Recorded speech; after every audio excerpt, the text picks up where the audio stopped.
Looking favorable on the operating expense, although we know when we try to flex some of the labor expense for volume that we should have a larger favorability in the salary line than we do. We're probably about $500,000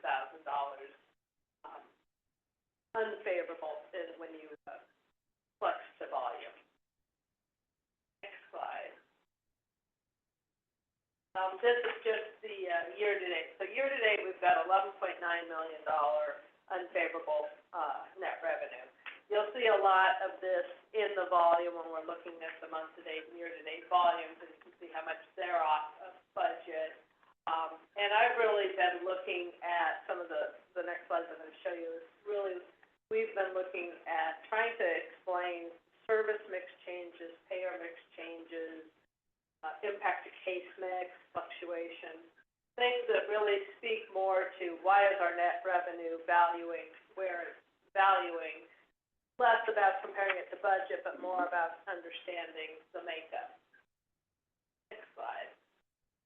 So kind of from a very high level, as we look at the monthly data at kind of our hospital service line level, and we look at the gross revenue numbers, we see the declines, and we do calculations on a per admission, per outpatient visit type look, and you can see how it fluctuates and which service lines is increasing, decreasing, or volatile. And I see, also we take into impact what kind of PDM change did we make at January. So kind of comparing how 24 looks versus what the first 5 months of 25 looks like. So, one of the things that we're seeing here on an overall picture is that the net revenue per admission has declined about $1,100 per admission. And overall, so far this year, that would have about $1.5 million impact on our admissions. Really have seen the decline in the managed Medicare, managed Medi-Cal, which is our alliance, and the commercial payer lines. We also looked at the case mix index because the lower case mix indicating less acute stay, and where it really shows up sometimes where you feel like you might have a bit of a disconnect is when you look at Medicare, because we have had a slightly increase in case mix, but we have a large decline in this admission or revenue per admission. A lot of that is driven by the fact that there's a lower base rate. Medicare pays a base rate, and then the case mix enhances the base rate. And each of the last 3 years, our base rate for each admission has gone down about $200 per admission. That's just CMS doing their duties to be budget neutral, as they claim. Their market basket adjustments, sequestration, all those sorts of factors. On the outpatient side, we're seeing about a $41 per visit decline, and that has an estimated overall impact of $1.3 million year to date.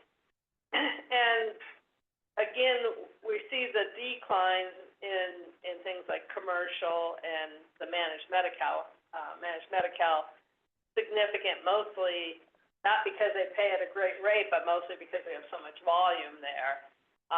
Whereas Medi-Cal and self-pay were really the only ones where we've seen any kind of uptick. So you can see here, just between the commercial and the managed Medi-Cal, there's a $750,000 impact for us. Next slide. Yeah. The second to last bullet point, commercial net revenue per decline. What's the reasoning for that? Well, our rates certainly haven't gone down. You're leading me into the next couple of slides. Okay. Yeah, because there's multiple reasons for things, and we don't necessarily have it all nailed down. I was kind of kept tweaking on this thing till about 10 minutes to 3 because I'm like into this mode of like trying to look at everything, and there's so many different places you can go. Next slide. So a big portion of things, you know, has to do with your service mix. And by service mix, I'm talking about, you know, we get reimbursed differently for an ICU day versus a med-surg day, or for an ultrasound versus, you know, a wound care visit, you know. So that's what I mean when I say service mixes, each of our hospital services. And what we've seen is, you know, we have seen some increases in the inpatient admissions month over month, but we're also seeing that sometimes the shift between how many of those admissions are in the med-surg tele versus the ICU or the NICU. We're seeing that I've seen some shifts there. I've also kind of looked at the length of stay within the admissions, because if we have a higher length of stay with a Medicare or even Medi-Cal that pay on a DRG basis, you don't get paid more for the longer length of stay unless they hit some sort of outlier status.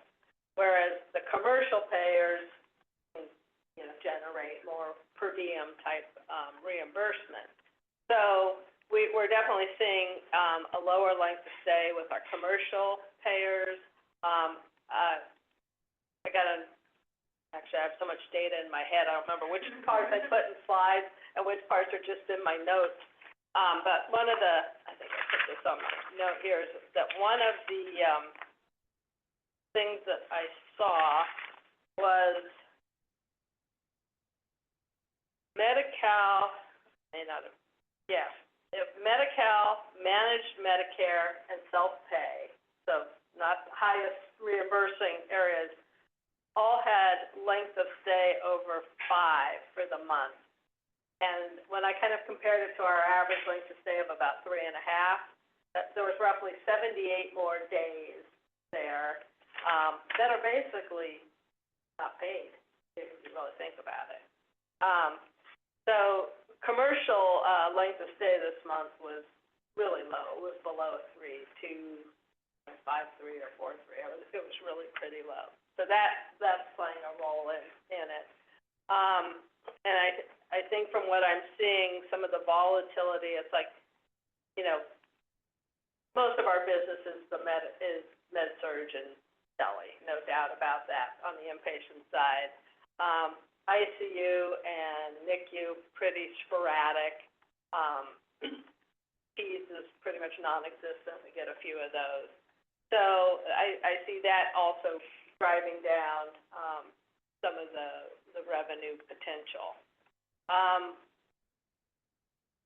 the outpatient side, as I've shown in some of those slides before, you know, that ED is still pretty busy. We still see about 94 or so patients a day, but it's got a slight declining trend to it. I have seen that the visits that are turning into admissions are declining. They're down about 4.5% this year. So it's just not as many visits, not as many visits turning into admissions, which probably also speaks somewhat either to our case mix. Well, it will speak to our case mix coming down, but it probably also speaks to where we have holes in our specialty coverage or needs to transfer patients out because we're not able to care for them.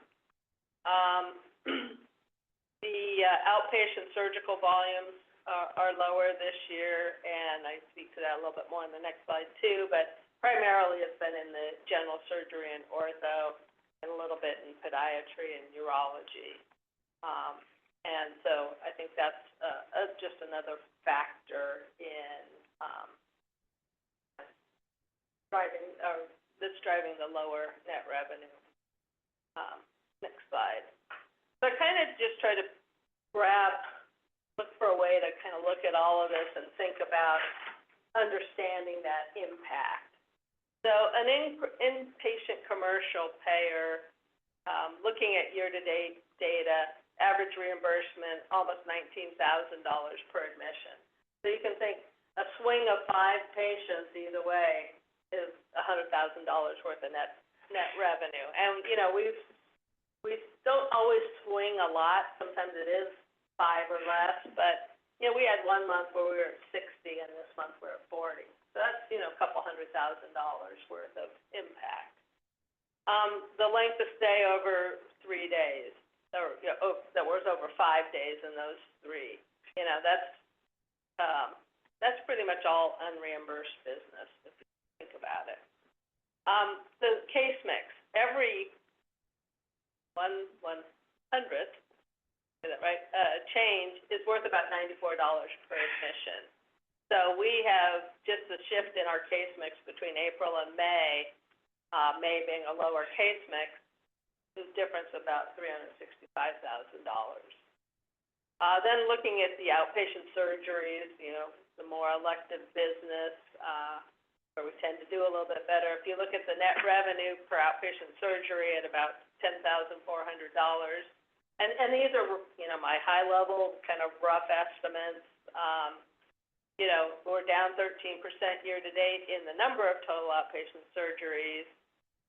You know, so we're talking in the, you know, range of a couple $1 million here, impact, because of that, and I did it both in terms of what the total number of surgeries, what's the impact of 10,400 difference, but also just looking what portion of our overall net revenue is driven by outpatient surgeries.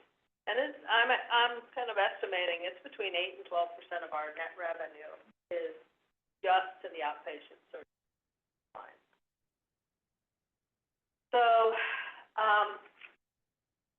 this kind of analysis, I think we just have to keep kind of drilling in as we start to look at, you know, what services do we want to target to make some sort of operational adjustments to, you know, where do we think we're hurting the most or having, you know, have the ability to have the most impact.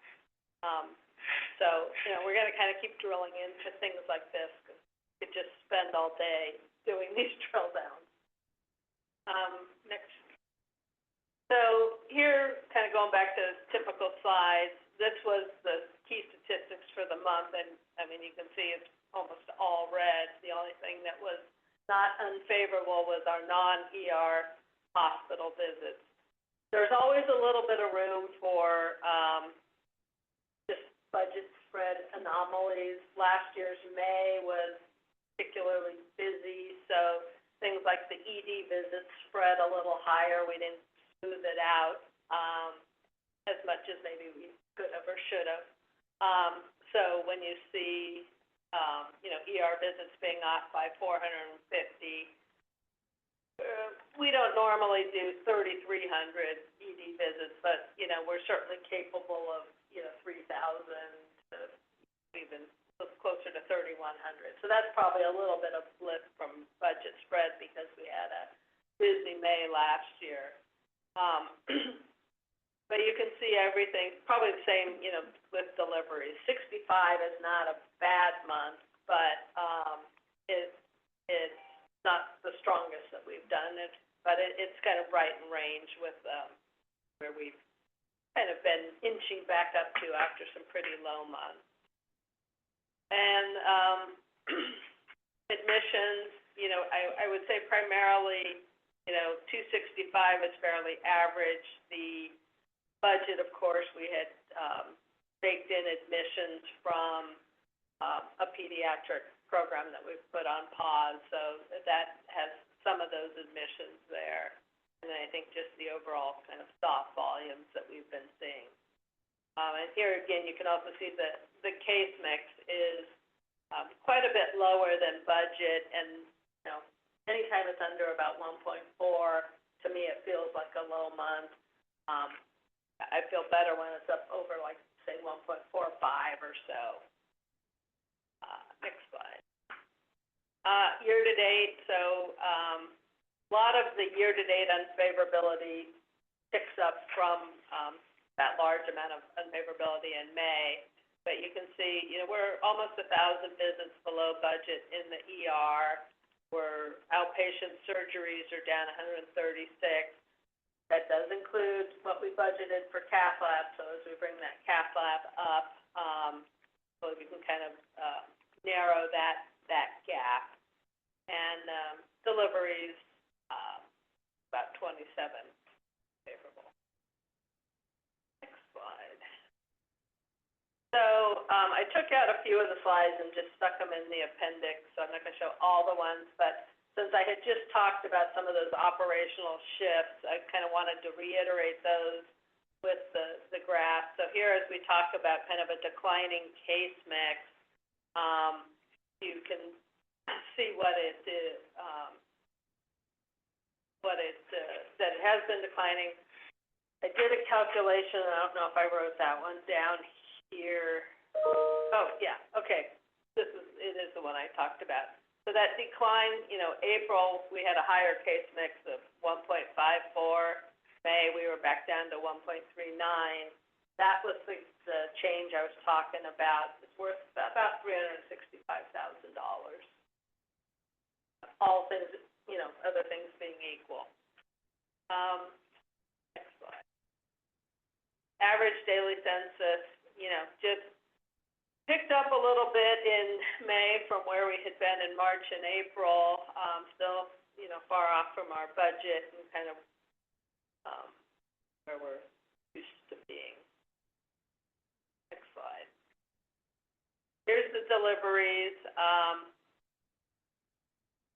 Not much more to say about that. I feel like March of this year was kind of the anomaly being low because we had been on a fairly good trajectory up, and while 72 and 65 is less than 81, it's really pretty much in range with all of the months since about July of last year. So it's, in my mind, holding steady. Here's the surgeries, with the blue being the outpatient. So, our surgeries were busy. We're behind what we had budgeted. And again, the cath lab plays a portion of that. The orange being the inpatient surgeries, they're doing a little bit better than budget. So, that's some good news. It's a little harder for us to tease out the inpatient surgeries in the type of analysis I was talking about before, because a lot of them are buried in our medical inpatient service code. They're not called out as distinctly as outpatient surgeries are. Next slide. Here's the payer mix. It's kind of, to me, the thing that says kind of values how much you've got to really dig sometimes to understand, because at first glance I look at this and I say, well, 15.1% commercial volume, definitely better than last month, definitely within range of where we typically run. And it really took kind of continuing to drill down and seeing some of these other shifts to realize, just seeing it on this slide is not quite enough. You can see here we did have a decline in the managed Medi-Cal. We were at 40%, and we typically run 45, 46. And the Medicare at the bottom was up to 30, almost 31%. And that's one of our stronger months there. And next slide. On the outpatient, commercial's pretty flat at 24%. Alliance pretty flat at 45%. And Medicare was down just slightly at 18%. So our outpatient volume payer mix is really very consistent. Not a lot of shifts there at all. So with that, I will kind of stop and talk and take questions and see what other thoughts are out there.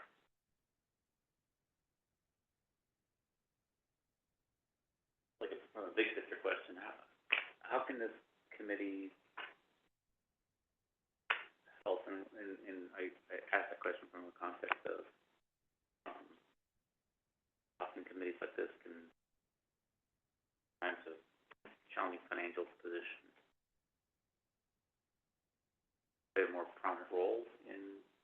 within the organization or outwardly, and I know we've talked about advocacy with them. Are there things we're seeing that are productivity be improved if people really understood what, or I draw a bank stat analogy when, I'm not sure if it's apples to apples, it's all the apples and fruit.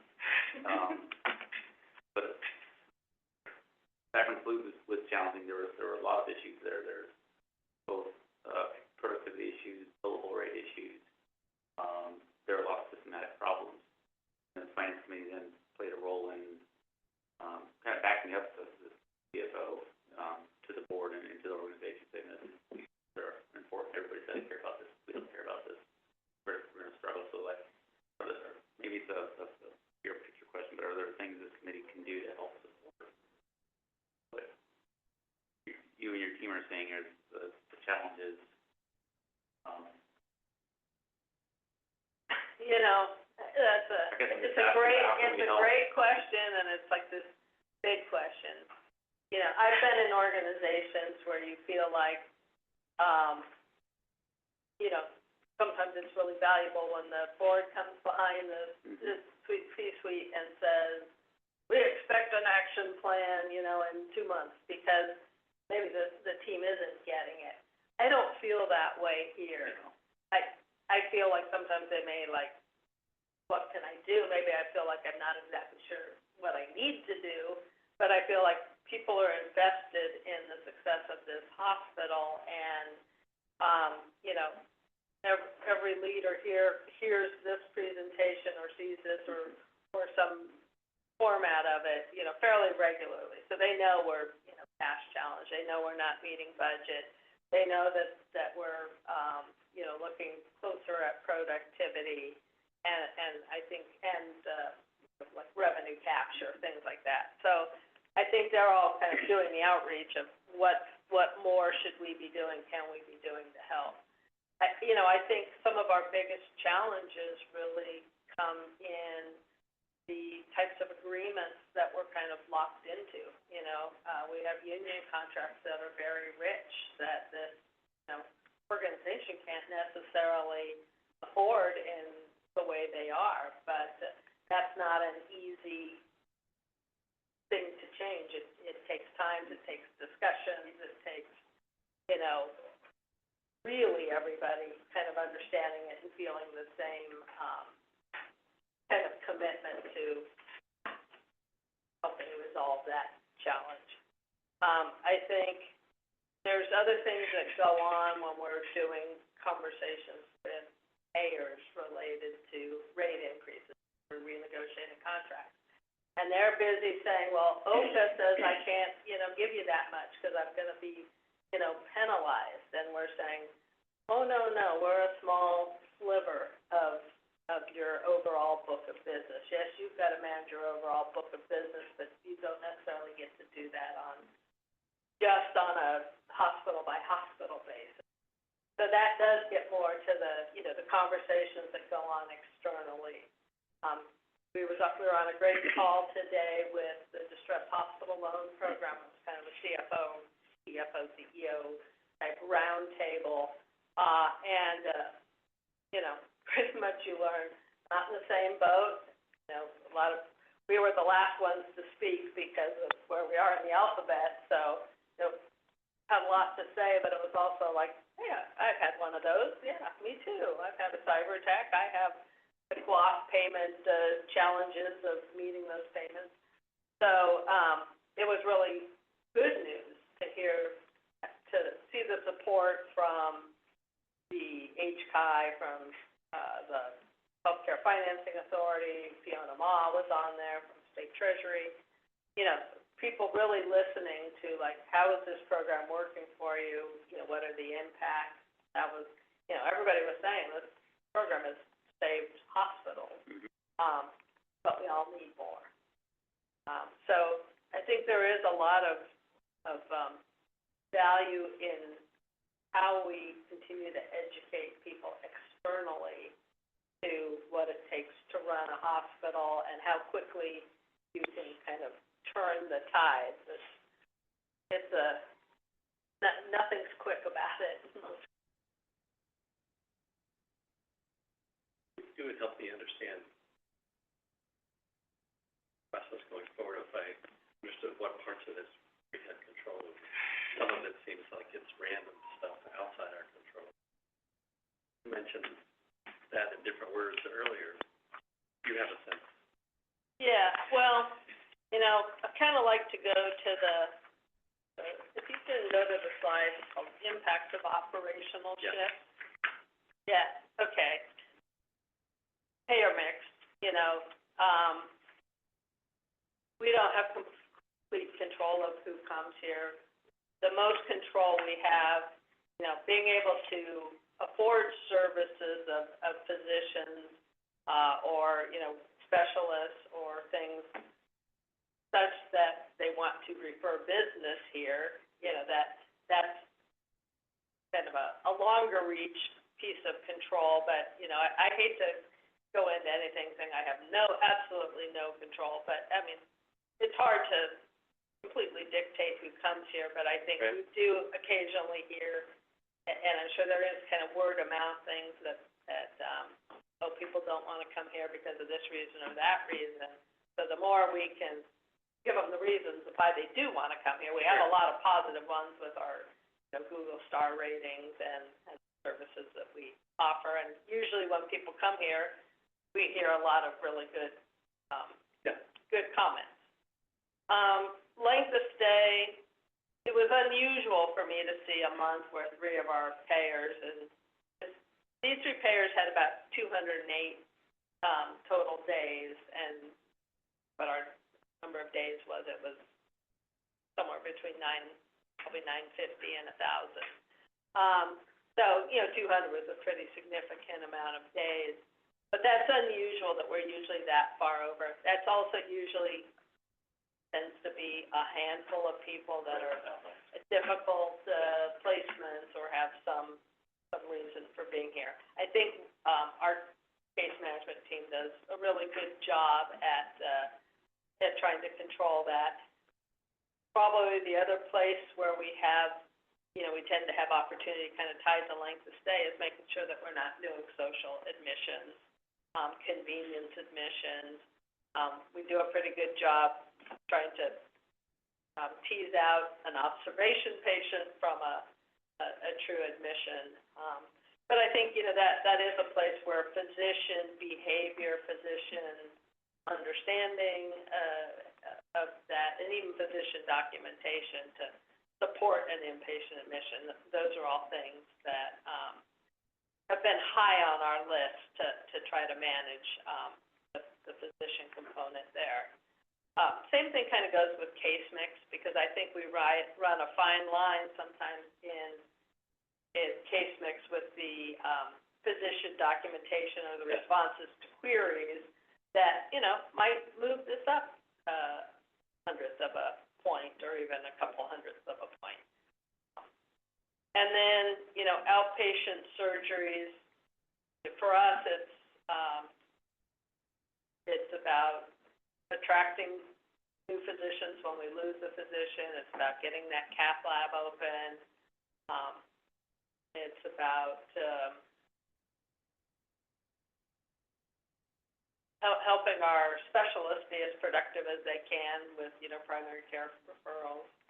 So, yeah, I think they all have components. Some are easier than others. So, out of curiosity, there was a major shift with these reimbursement changes at the beginning of the year. We didn't see because we were coming out of cyber attack, and it really was until now that they became kind of glaring. There could be some of that because our whole reimbursement structure, things were delayed. Our payments, we didn't really start seeing payments kind of normalizing and catching up until March. It also takes, it takes 3 months generally anyway, if you've had any CDM changes. Sure. Because of the lag in reimbursement. And then you usually want a couple of months under your belt, so you're not just looking at, well, I see this big shift, but it was only 5 cases. So, we wait a bit to just see, okay, now we've got 5 months worth of data, 5 months worth of accounts that have gone to, well, we have more than 5 months, more accounts that have gone to a zero balance during this year. They could be last year's accounts, but that allow us to, use these estimates for, reimbursement shifts. Okay. So,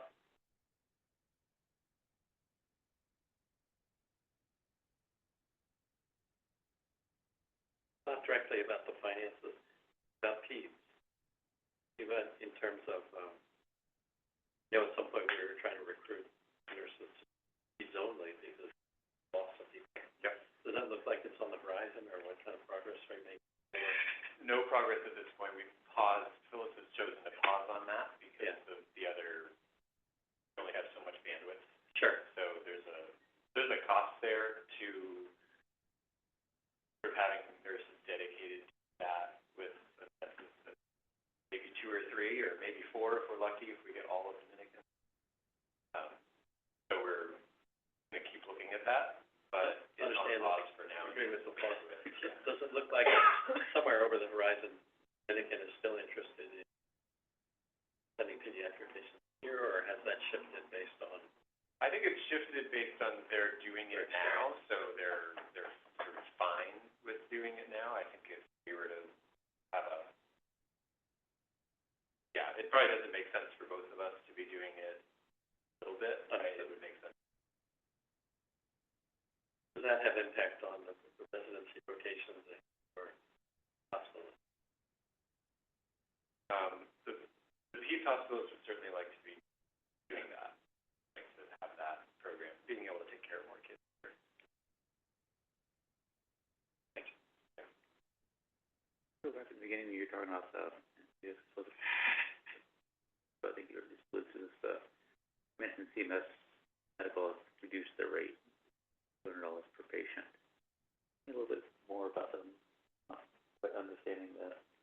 well, every year I can't, Yeah. gonna articulate a lot really well, but they, they basically, their rates, as they call like the market basket, and they have rates for coding adjustments, they have rates for, they call productivity adjustments, they have whatever they kind of consider the rate that they, think could increase it. So they're like, they can be offsetting, pluses and minuses, and then on top of that, you have the 2% sequestration that's been in place for a lot of years.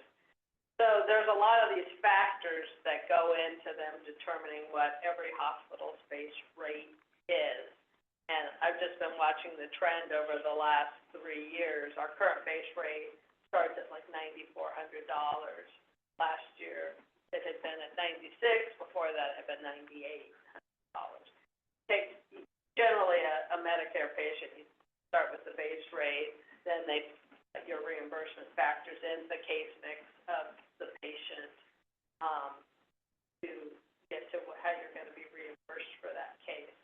So and the case mix is directly tied to a relative weight, which is tied to what CMS says, this is the geometric mean length of stay for this patient. So if it's 3.5,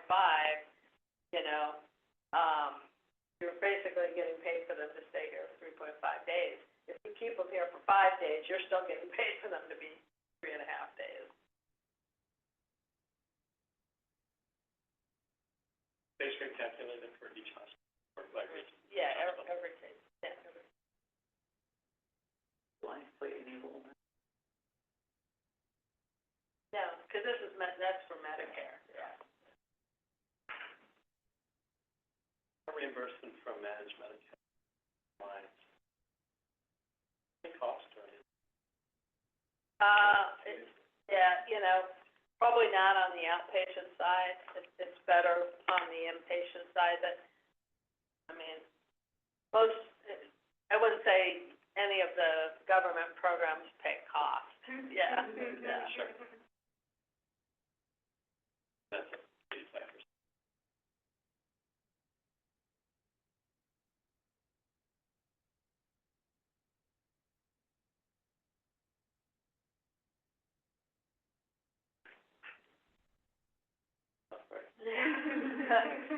It has, so it's extremely tough. It's, you know, you're always kind of looking for not only what's the next thing, we probably have a long laundry list of what the next things could be, but what's the most important thing, you know, to do, and kind of where do you fit it into everything you're working on. And it's a sort of forest, not the tree question, it's a forest question. Looking at these details, does it look to you like this solves what happened in the, or do you think they're still missing? I don't think this completely answers it. I think, you know, we still have a need to really make sure how we value our accounts receivable. There's so many inputs that go into that process. But when we do drill down, Jessica does a lot of drill down in this area, and we try to look at kind of specific accounts where things have shifted, it often leaves us with more questions for our billing vendor, Guidehouse. So we've been kind of collecting those. I'm happy because I have a new revenue cycle director starting who's very seasoned, you know, kind of say, all right, these are definitely some areas as we start to really, I shouldn't say start because this is like a continuation. It's like a 2-year journey so far, but we're trying to really press into where do we think they're leaving money on the table or taking too long to collect money that, I think is the more we can get some of those answers, the better it helps our valuation of AR and thus our net revenue calculation. Feel like, okay, between that and this, we have a pretty good understanding.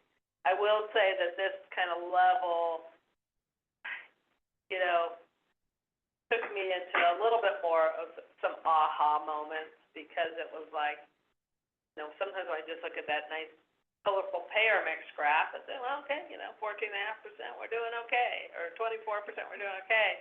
And this kind of shows the other side of it.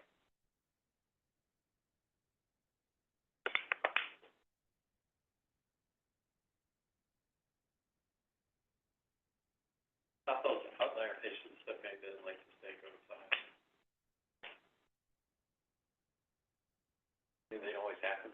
You're always sort of stuck. It just, is there anything to look at there? I don't know the specifics on these. I mean, usually if there's a real challenging one, I probably will know about it. We'll know about it. It's much more of a conversation. Okay, that comes up. You know, so I don't know what about the specific ones here. It was an unusual month to have, but again, sometimes it's one patient within a group of 10 patients that's really, you know, they can be the 30-day patient and everybody else is in the 3-4 day range.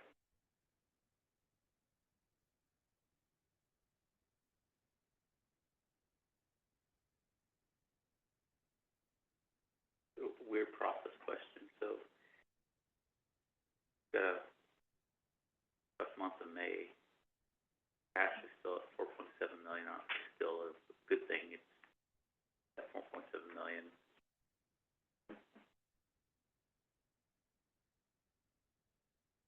May reflects book revenues and book costs. I imagine most of the costs in May have been paid, so I guess I'm trying to anticipate when the outcomes of May from a cash standpoint will flow into the balance sheet. The fact that we lost million.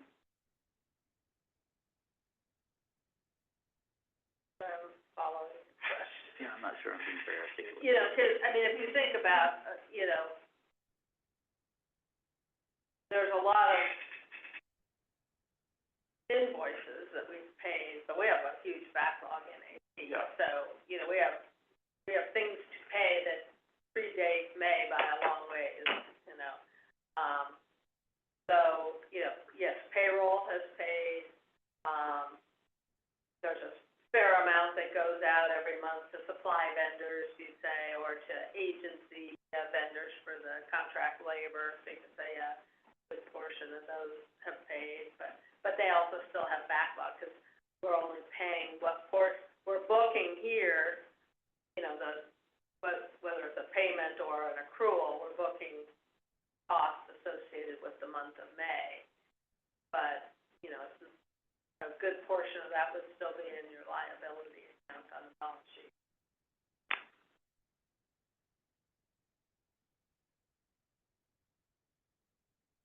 My brain was going to like hypotheticals. What if we were a great month and we had a $10 million good month? Intrinsically, that doesn't mean all of a sudden our balance sheet is going to be improved by $10 million. It's a billable collection period of time where we entered a receivable due, and it can take 30 to 60 days for that to get out and cash show up. So I was just trying to understand what works out of those equations. We had a negative month, $7 million. Maybe we've managed that negative amount by this, not by, I assume we increased AP. Yeah. And that's why our cash hasn't been that amount, because most of the costs of May are paid. Yeah. If you think about and I did put one in this month's slide, but the graphs that I show periodically where I'm trying to kind of give you the next 12 months worth of cash flow. And I'm always kind of going from quoff payment to quoff payment, and then it'll bounce a little bit, but I'm kind of trying slowly. So I'm holding back accounts payable to make sure I make it to the next time I have a significant payment coming in by projecting how much, payroll I think is going to go out the door, what's benefits that are going to go out the door, some amount of AP that's going to go out the door, even though I know more AP invoices are coming in than what's currently going out the door. But I'm always managing to keep, the cash part afloat. And the balancing measure or watch metric is watching what the AP is doing. Because that is my most liquid lever if it's a really bad cash week, is to say, cut the AP disbursement. It's always hard on a week like last week when we had a bank holiday, because I usually figure that's going to be a lower cash week, but it throws off which days I'm going to get the cash because, the holiday falls in there. It was, when I'm trying to project cash by looking at claims that went out and when they should pay, that part of that model isn't going to account for a holiday. So it assumed I was getting cash on Thursday that I didn't get. I got some of it on Friday or some of it on Wednesday, but some of it hopefully is going to come this week. But I always hate it as much as I like a holiday, like anybody else, especially when we're not here working. It's like, oh no, that's another non-banking day. AP, I remember 17.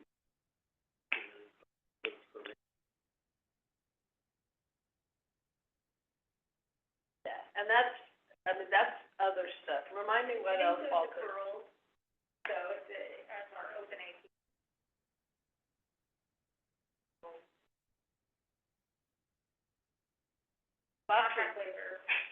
Last week's AP was at about 12.8 or 13, but between accruing for things. Yeah, and then our receipts got invoiced, so as orders are received and we get to get our supplies, we haven't gotten the invoice yet. Generally, use that number that's on the balance sheet by 3 or 4 million to get what the number that we're looking at on a daily basis. Probably. It's been that way all along, so it's still. Yeah. Yeah. Yeah. Yeah. To me, I thought April was 17, and then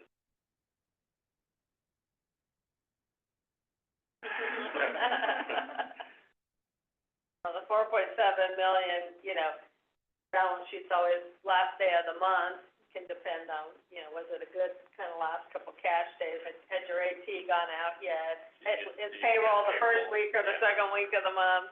snapshot of it. Yeah, it's a snapshot. Sometimes it's like, people come to me and say, can we pay more in AP? And I'm like, nope, because next week's payroll, and I'm looking at this and saying, I don't think so.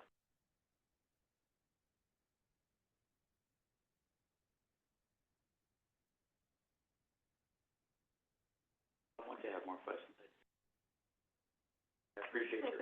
You know, I'm always here. This has been really helpful, to be honest, struggling to try and understand behind the data. Really helpful conversation. Yeah, it was a good addition of those data points and the drill down things for doing that.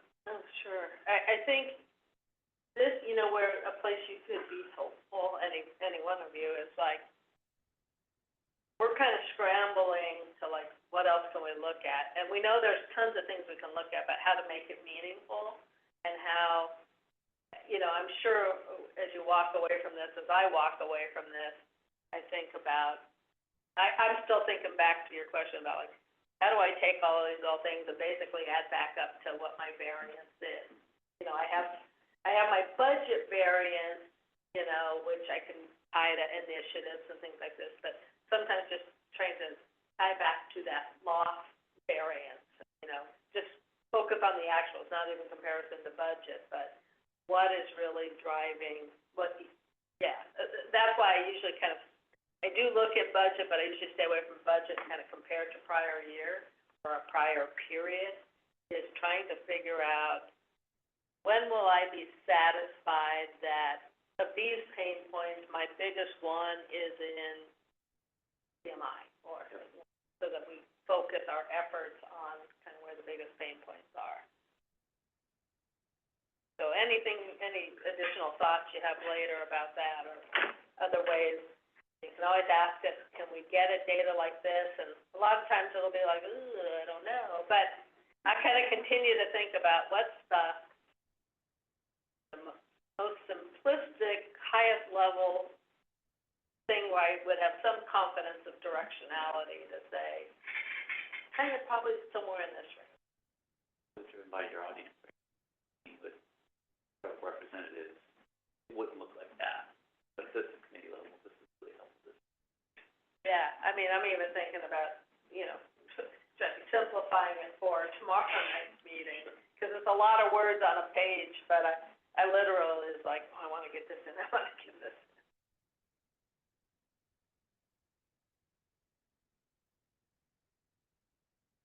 Now, my instinct is this is way too in the weeds for your typical board meeting. So it could be a matter of just having it up there and just referencing that, kind of somebody talk to that link, and you can pick one or two of these just to go as an example instead of going through every single one. Maybe it's just that top line.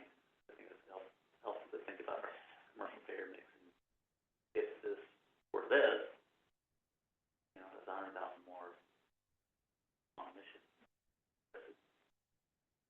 The way some residents work. Your audience for staff use a lot of time on. Stakeholders are represented as banking lender partners again.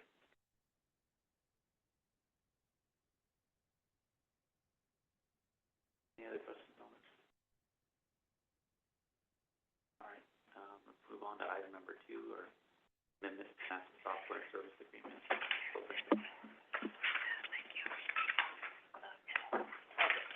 Okay, I'm going to present a contract that we are bringing forward for renewal, and in case there's questions that I can't answer, I have Michelle Huntley, who's our Director of HIM, on the phone, as she works intimately with this contract. So this is Solventum Health, which used to be 3M, and this is the contract for some products that her department uses for coding, physicians use for documentation, and it also allows them to do the voice end type documentation, but also this is the tool that we use as we query physicians to try to improve payer mix patient documentation. And so we are looking at a 5-year contract. We had some options of multi-year contracts, certainly could get a better level of, or a better discount if we went with a 5-year contract versus like a 3-year contract.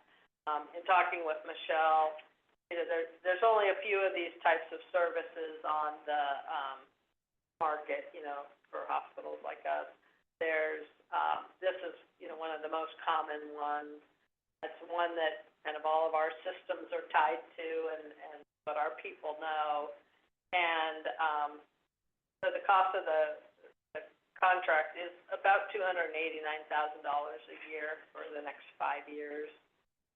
But we are feeling confident that this is the best selection for us at this time and that we should renew this contract. And we actually, in going through the back and forth, had asked them, it had actually expired at the end of May, and we had asked them for a 30-day extension so that we could make sure we brought it to the board in time. So that is what this is about.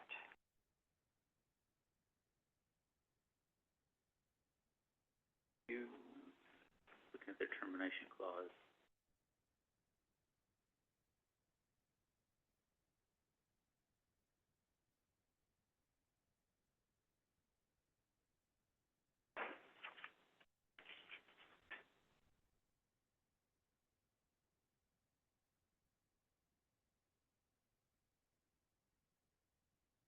So this is the system we currently are using. This is a renewal. We've got an extension with days left under it. Feels like it would be problematic to consider anything else but this. So that's not an opinion, I'm just trying to understand what we're looking at here. The termination clause are pretty significant. There's current rate of fee as an example if you were to terminate. It feels like staff recommending, and I'm supportive of. I don't know that I have any questions about it.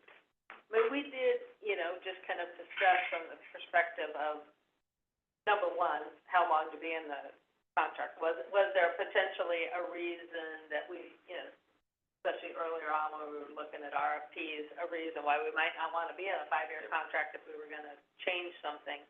But really, most systems use this product or 3M product. They have different levels of products. There's more expensive, you know, the gold standard piece that we would love to have, but we can't afford. So number one, we felt somewhat safe in that any sort of transition thing we could have been doing would take some period of time, and we'd be so far into this contract. The likelihood that wherever, if we did something different, they might also use this. And then, again, the savings were pretty significant to go for 5 years versus 1 or 3-year terms. So I think that also played into our decision. And, you know, transitioning out of these sorts of tools to a different tool with our current system has its own pain.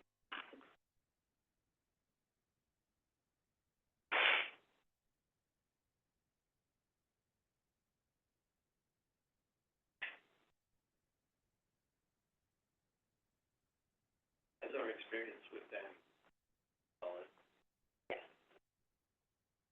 Michelle and Michelle probably meets with them more often than I do, but we meet with them every month on the kind of coding and CDI query piece, and we go through reports and talk about what we're seeing and, you know, where we think there's opportunity. And I once thought in 5 years, they showed over kept up. Michelle, we will let you speak. Hey, Michelle, do you have something to add or a question or comment? Michelle, can you hear us?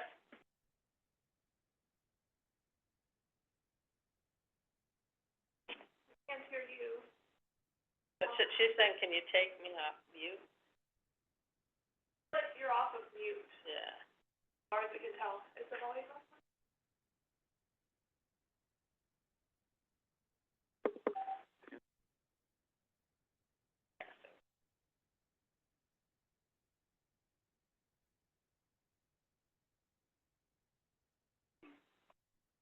she's gonna run down this way. So, okay. I imagine she's in support of this recommendation. Our job isn't a yes or no, it's just to review it and pass it along to the board. It's on the board's agenda for action tomorrow. Correct. So I think, I don't have any questions, I'm fine with it. I'm good with it moving forward. Okay, And well, when thanks. Michelle gets here, I'd be curious what she has to offer Yeah, as yeah. far as, I'm sure she could articulate the schools part Yeah. of that. there's no other questions, no action is required, then